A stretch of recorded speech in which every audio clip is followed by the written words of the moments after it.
kebijakan dalam tanda kutip ya, kebijakan politik Perdana Menteri Netanyahu dan Amerika Serikat yang kemudian menimbulkan kontroversi yang sangat berdimensi global. Seperti misalnya Presiden Donald Trump yang akan mengosongkan Gaza, betul, karena itu kawasan neraka yang tidak bisa untuk hidup. Karena itu maka disingkirkan saya semua untuk kemudian kami akan membangunnya. Bahkan ada isu dulu untuk dibawa ke Indonesia kan? Ya, antara lain salah satu itu ditawarkan meskipun belum bersifat formal ya, tetapi ditawarkan ke beberapa negara. Dan termasuk di dalamnya apa yang Bang Don tanyakan tadi tentang fenomena mulai terjadinya keterbelahan di kalangan masyarakat di Gaza terhadap Hamas. Oleh karena memang serangan-serangan Israel itu memang menimbulkan katastrofi yang luar biasa. Dan tak terbayangkan ya sebetulnya bahwa masyarakat Palestina di Gaza memiliki daya tahan yang luar biasa selama 75 sampai 80 tahun, dan tidak nampak sama sekali itu gejala-gejala lelah, terbelah gitu. Tapi baru fenomena terakhir itu terjadi demonstrasi masyarakat agar pimpinan Hamas dikeluarkan dari Gaza.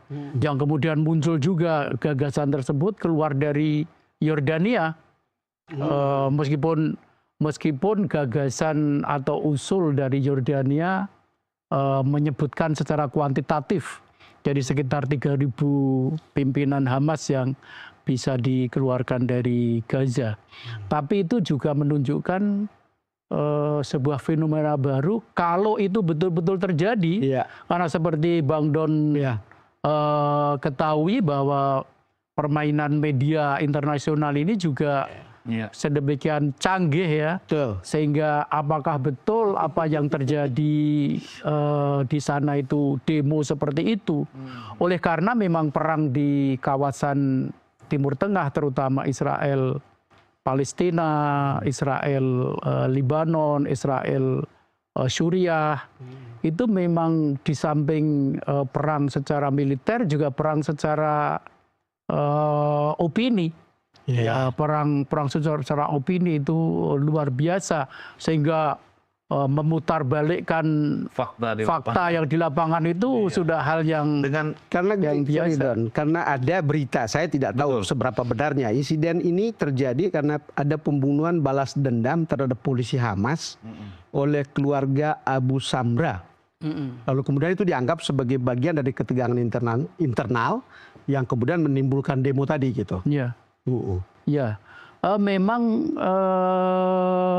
yang namanya konflik politik internal itu bagi sebuah gerakan perjuangan kemerdekaan Palestina yang telah berumur hampir 1 abad, itu memang sangat mungkin terjadi ya. Karena itu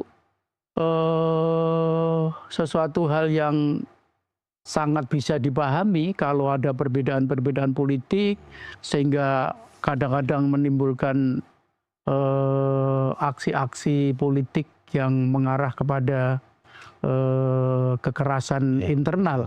Kita juga membaca misalnya konflik antara Fatah dan Hamas. Dan sebetulnya apa yang disebut dengan Fatah dan apa yang disebut dengan Hamas dan mungkin juga Jihad Islami itu bukan sebuah entitas yang tunggal dan monolitik. Fatah itu juga ada banyak faksi, banyak sayap di situ. Hamas juga banyak, sehingga kadang-kadang orang terjebak kepada pandangan bahwa apa yang disebut Hamas misalnya itu satu suara begitu. Sebetulnya Hamas itu juga beragam terhadap isu gencatan senjata misalnya. itu juga antar mereka bisa berbeda. Yang satu sudah waktunya kita gencatan senjata, tapi kelompok satunya kita harus lawan terus sampai titik darah penghabisan. Bahkan juga antar Hamas, dalam pengertian antar pimpinan Hamas yang tidak berada di lapangan, misalnya seperti Ismail Haniyeh, itu kan lebih banyak di Qatar, misalnya dengan Yahya Sinwar yang berada di lapangan, yang di medan perang betul, yang pegang senjata, itu juga sering terjadi sebuah negosiasi dan yang sangat-sangat alot untuk menentukan sebuah sikap politik. Ya. Ini melihat kondisi ini tadi Bang Don juga, saya tergelitik untuk berprasangka, Excellency, bahwa sebenarnya yang paling diuntungkan itu dari fase-fase gencatan senjata itu sebenarnya Israel. Karena bisa jadi dia memanfaatkan fase ini untuk mengisi ulang amunisinya, memperkuat tentaranya, begitu ya? Ya, saya rasa ya, bahwa memang dalam banyak hal Israel yang setelah berdiri sekitar 75 tahun dan berkembang menjadi sebuah kekuatan ekonomi yang cukup disegani di Timur Tengah dengan pendapatan per kapita 54.000, sehingga dengan perkembangan ekonomi yang boleh dikatakan berhasil itu memiliki kemampuan militer yang tinggi, kemampuan memainkan media, memainkan opini internasional, dan penguasaan teknologinya, dan penguasaan teknologi, sehingga dengan demikian betapa canggihnya Israel itu membangun opini. Misalnya perang Gaza, opini internasional bisa berkesimpulan bahwa seakan-akan perang Gaza itu bermula dari 7 Oktober. Seakan-akan sebelum 7 Oktober itu adalah masa kevakuman sama sekali. Sehingga gempuran Israel yang luar biasa, yang menimbulkan katastrofi 15 bulan non-stop. Itu jumlah korban udah 50-an ribu kan.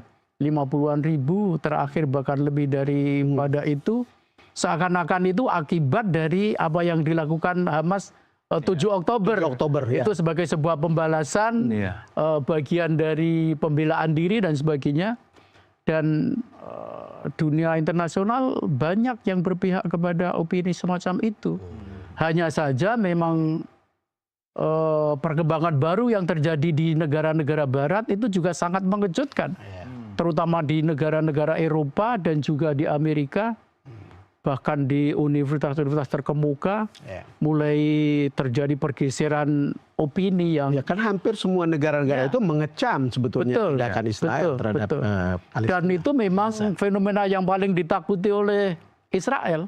Israel itu kalau terjadi protes atau demonstrasi dari negara-negara Arab dan Islam, ya dia pandang sebelah mata saja itu dan tidak akan merubah sama sekali sikap Israel. Tetapi kalau demo-demo itu terjadi di Eropa dan di Amerika, apalagi sampai masuk di universitas terkemuka pada acara-acara yang relatif sakral ya, misalnya di wisuda sarjana terjadi aksi-aksi mengecam Israel, mendukung Palestina dan mengecam genosida dan sebagainya. Itu sesuatu yang luar biasa. Maka dari itu Perdana Menteri Israel itu kan berkali-kali menyatakan Amerika dalam keadaan bahaya karena sudah disusupi oleh kaum antisemitik, anti-Israel. Bahkan ini pidato Duta Besar Amerika yang baru di PBB, dia menyatakan bahwa PBB juga sudah disusupi oleh kekuatan-kekuatan antisemitik, bahkan lebih daripada itu disebutkan anti-Israel dan anti-Amerika Serikat. Ini menarik. Apalagi Bang Don kalau kita berdiskusi dengan orang yang berada dekat sekali dengan konflik. Inside di dalam. Tapi kita harus rehat dulu. Ya, Excellency, minum favoritnya apa sih? Kopi, teh? Selama di sana masih bisa menikmati? Bisa. Apa? Kopi bisa. Kopi khusus apa? segala macam kopi. Oh, sudah harus Yang berubah dari beliau itu wajahnya lebih berseri ya. lebih putih. Jadi makin pengen kita ke Lebanon ya, Bang Nun. Salah satu keinginan saya untuk mereka ke Libanon. Baik, kita rehat dulu sambil kita menikmati secangkir kopi dan teh. Pemirsa, jangan kemana-mana, Downcast segera kembali sesaat lagi.